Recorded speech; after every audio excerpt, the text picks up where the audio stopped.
Queridos irmãos e irmãs, estamos celebrando o quarto domingo e, portanto, o último, desse tempo do Advento, que nos convida exatamente a nos preparar para bem celebrar o nascimento de nosso Senhor Jesus Cristo, realizando assim o grande sonho de Deus. Qual é o sonho de Deus? É exatamente que nós vivamos como irmãos, porque Deus quer estar no meio de nós. Ele de fato está no meio de nós. Ele quer conviver conosco, como lá no jardim do Éden. Deus caminhava no jardim juntamente com Adão e Eva, mas por causa do pecado, eles tornaram-se estranhos a Deus. Mas Deus não se tornou estranho a eles. Então Deus quer morar em nosso meio. Ele quer habitar entre nós. Mas e nós queremos morar com Deus? Possibilitamos Ele morar entre nós? Por isso é necessário, como vemos, que no Salmo é preciso abrir as portas. O Rei da Glória é o Senhor Deus do Universo.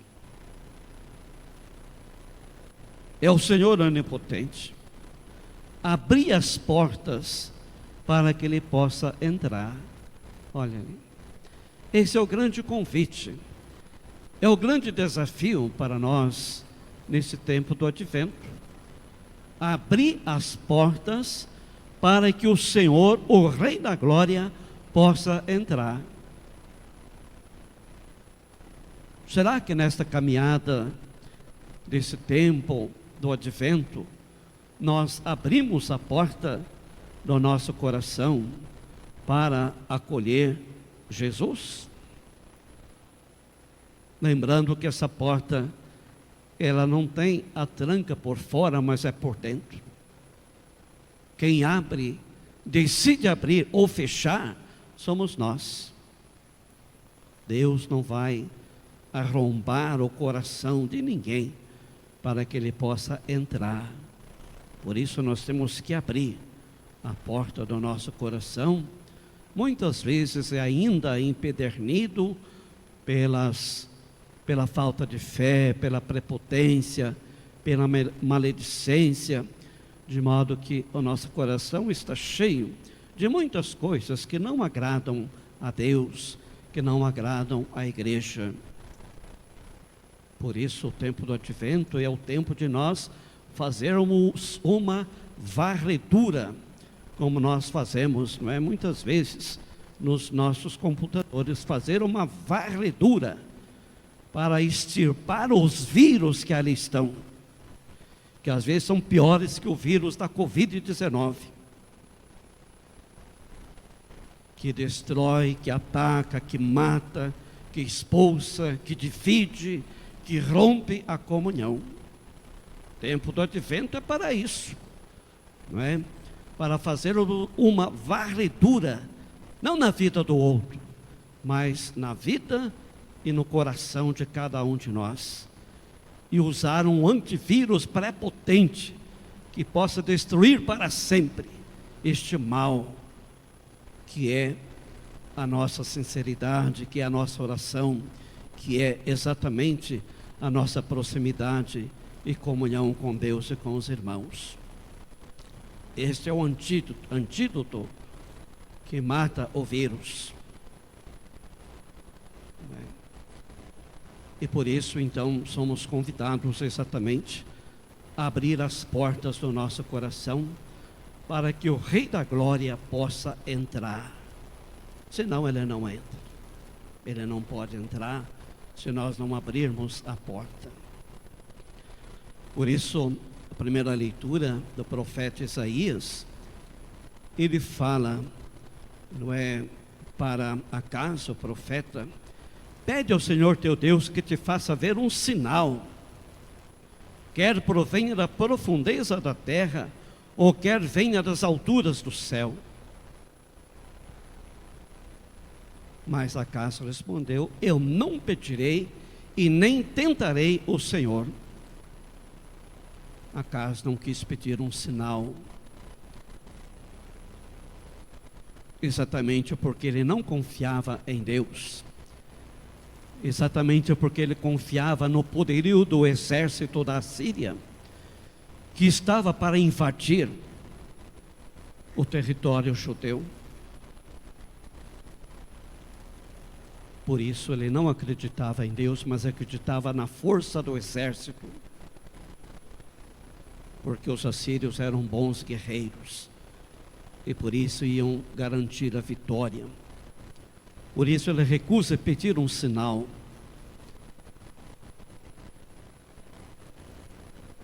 Então, disse o profeta: ouvi então, vós, casa de Davi. A casa era da descendência de Davi. Será que achais poucos incomodar os homens e passais a incomodar até mesmo o meu Deus? Pois bem, o próprio Senhor vos dará um sinal. Então Acás tinha um filho que foi um bom rei, era Ezequias. E portanto ele era o rei de Israel. E ele representa para nós o próprio filho de Davi. Mas não chega a ser um rei à altura do rei prometido, do rei profetizado, um descendente de Davi. E por isso aquilo que Isaías profetizou aconteceu. Os assírios invadiram a terra, o território judaico, e colonizaram o território. Não é? Então, Acás confiava no poder do exército, tornou-se derrotado e ainda colonizado por essa nação pagã e estrangeira. E aí então vem este segundo sinal que Isaías, portanto, anuncia. Quer você aceite ou não pedir um sinal, eu vos darei um sinal. E que sinal é este? Eis que uma virgem conceberá e dará à luz um filho, e lhe porá o nome de Emanuel, que significa Deus conosco. Deus conosco e nós com Deus. Olha, esse é o grande sonho de Deus, é o grande projeto de Deus. Emanuel é o Deus conosco. Por isso, quando a gente diz assim, o Senhor esteja convosco, de pronto nós dizemos, às vezes sem até muita reflexão, mas dizemos, Ele está no meio de nós. Será que nós possibilitamos que Ele esteja no meio de nós? Às vezes falamos com a boca, mas o nosso coração não possibilita, porque as nossas atitudes são oposições a este Rei da Glória, a este Senhor, a este Emanuel, Deus conosco. Por isso Mateus abre o seu evangelho falando deste Jesus, é a revelação de Deus, o Deus conosco. E o livro de Mateus, o evangelho, também termina falando desse Emanuel, quando Jesus sofre a paixão e depois de 40 dias ele é elevado para o céu.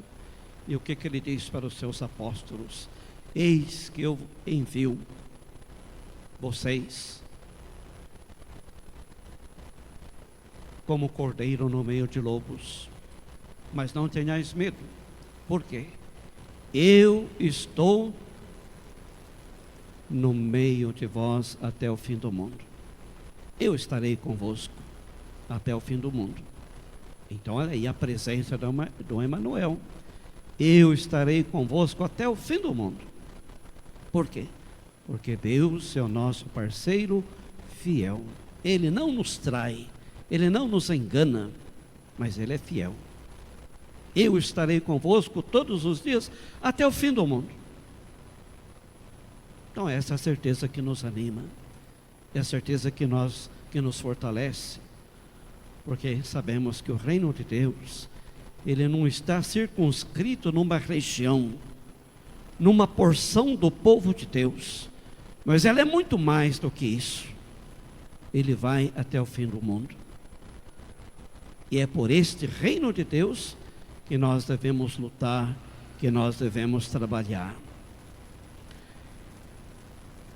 E depois vemos, na segunda leitura, que São Paulo, escrevendo aos Romanos, ele dizendo assim: eu, Paulo, servo de Jesus Cristo, apóstolo por vocação, escolhido para o Evangelho de Deus, que pelos profetas haviam prometido nas Sagradas Escrituras, e que diz a respeito a seu filho, descendente de Davi segundo a carne.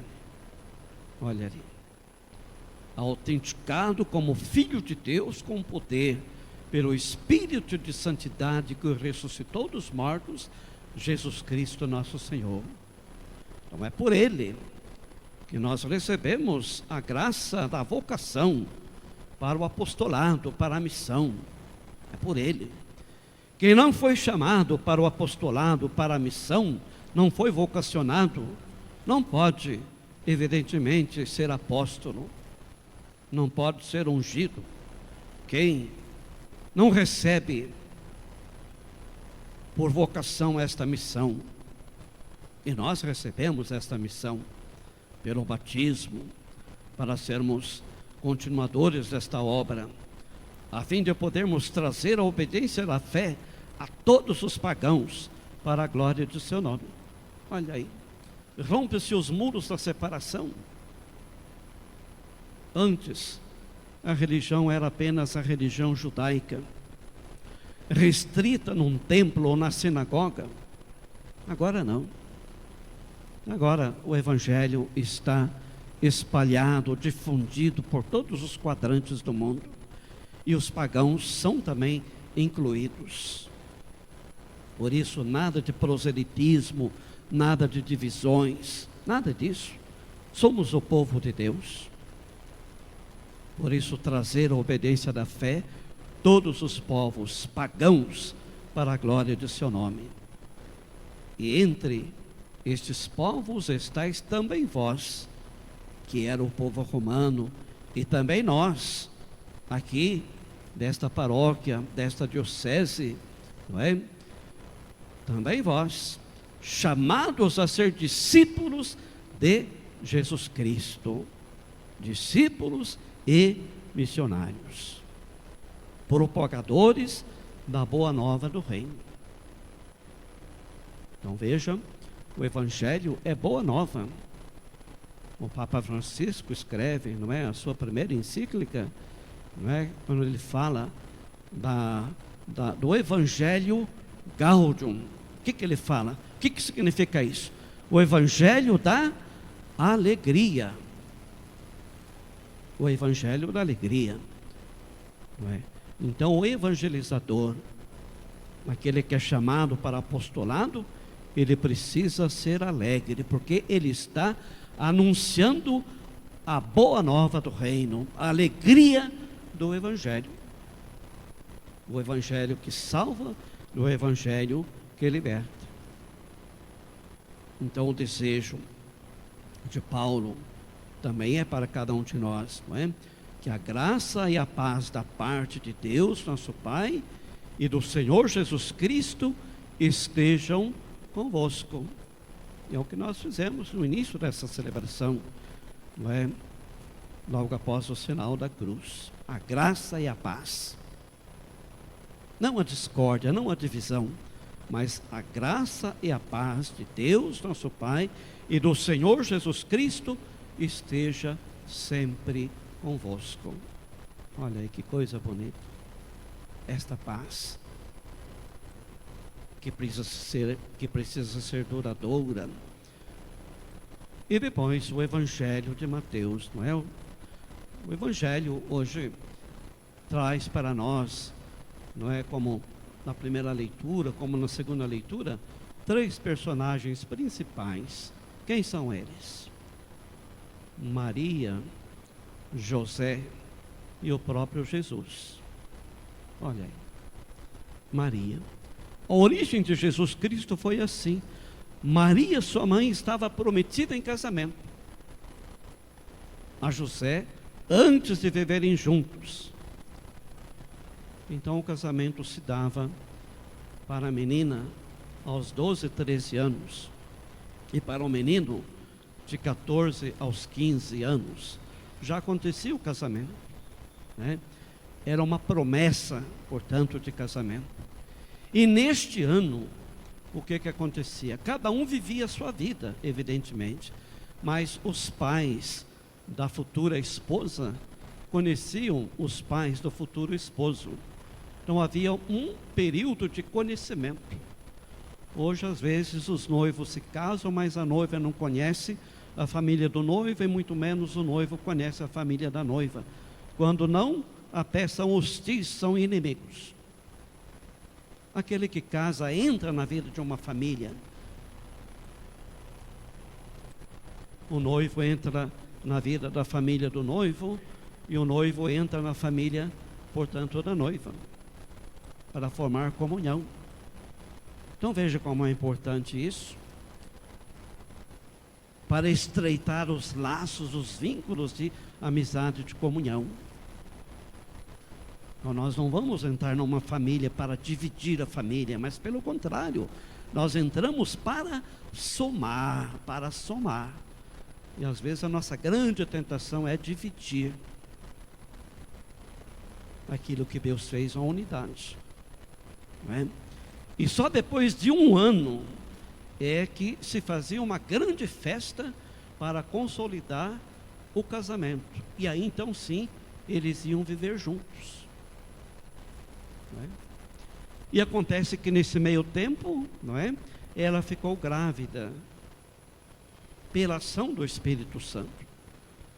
José, seu marido, o homem justo, não querendo denunciá-la, resolveu abandonar Maria em segredo.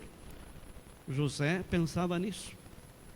Enquanto José pensava nisso, o anjo do Senhor aparece-lhe em sonho e diz: José, filho de Davi, não tenhas medo de receber Maria como tua esposa, porque ela concebeu pela ação do Espírito Santo, né?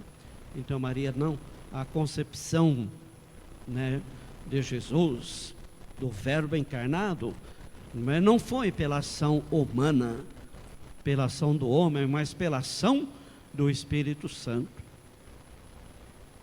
E portanto, Maria, ela dará à luz um filho, e tu lhe darás o nome de Jesus, porque ele vai salvar o seu povo dos seus pecados. Então, dar o nome significa passar, não é, a identidade, a família. Se José era da descendência de Davi, então ele dando o seu nome, dando o nome a Jesus, Jesus passa a fazer parte da família de Davi. Por isso Jesus é da linhagem de Davi, não é? É do tronco de Jessé, não é? Nascerá um rebento, o filho de Davi. Ele vai governar o povo de Deus, libertar o povo de todos os seus pecados. Tudo isso aconteceu para se cumprir o que o profeta havia dito: eis que a virgem conceberá e dará à luz um filho. Então esse é o grande sinal que Acás, na primeira leitura, recusou. Esse é o grande sinal.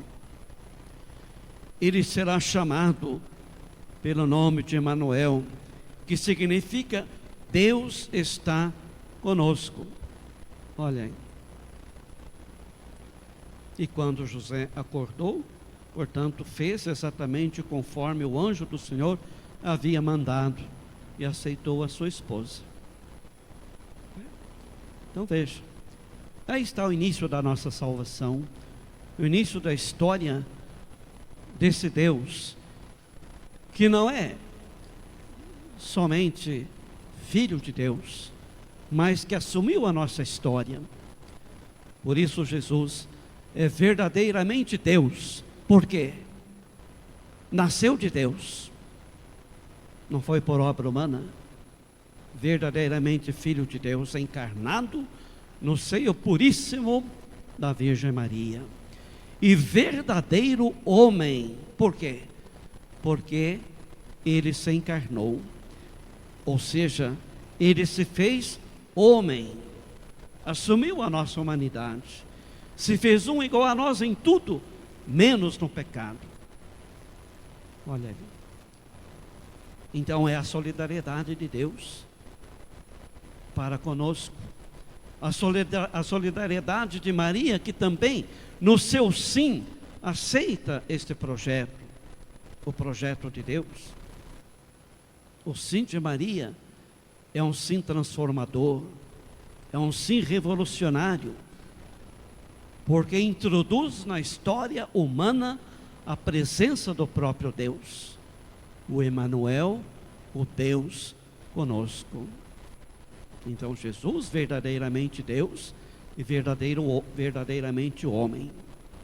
Então ele não é porque ele assumiu a humanidade que ele deixou de ser Deus. Não, ele é Deus, continua Deus e será sempre Deus, para nos divinizar, para nos fortalecer na fé, para nos salvar. Então esse é o nosso Deus, amigo, companheiro, leal, amante dos pobres, dos pequenos. Esse é o nosso Deus que se encarnou. Não é um Deus prepotente como sonhava o rei Acaz, que vem para salvar por força da violência, da potência dos exércitos. Não, ele vem na humildade, nasce na gruta entre os animais. Ali está o nosso Deus, ali está a força de Deus, o poder de Deus.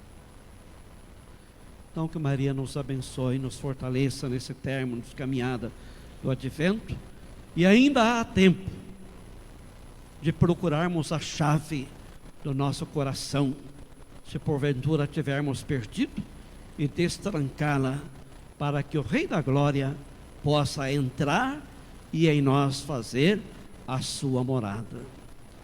Louvado seja nosso Senhor Jesus Cristo.